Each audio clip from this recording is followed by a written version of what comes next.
Welcome to our channel. Today we how to enable API testing with Postman for mobile backend calls, beginner guide step by step clearly.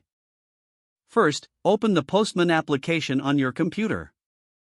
If you don't have Postman installed, download it from the official website and follow the installation instructions. Launch Postman once the installation is complete. In Postman, click on the New button in the top left corner of the interface. Select Request from the menu that appears. A dialog box will prompt you to enter the details for your new request. Give your request a name that reflects the API call you are testing.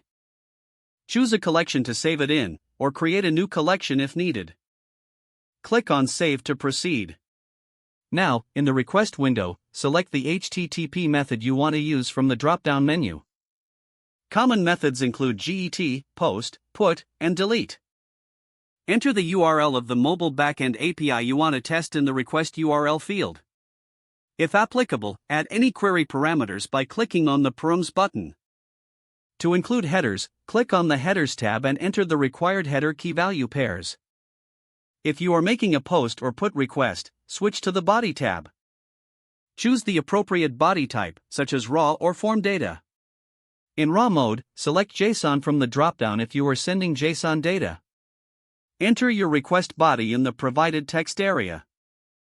After configuring your request, click the Send button to execute it. Review the response from the API in the lower section of the Postman interface. You can check the status code, response time, and the data returned by the API. If you need to troubleshoot, check any error messages returned in the response body.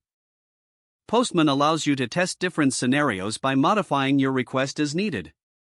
Save your request again after making adjustments to keep a record of your work. To further automate your testing, explore the Tests tab to write test scripts.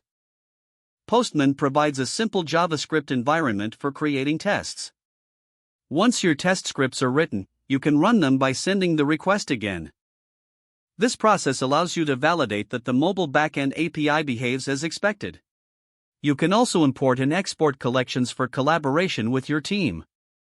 Don't forget to like this video and subscribe to our channel for more step-by-step tech guides.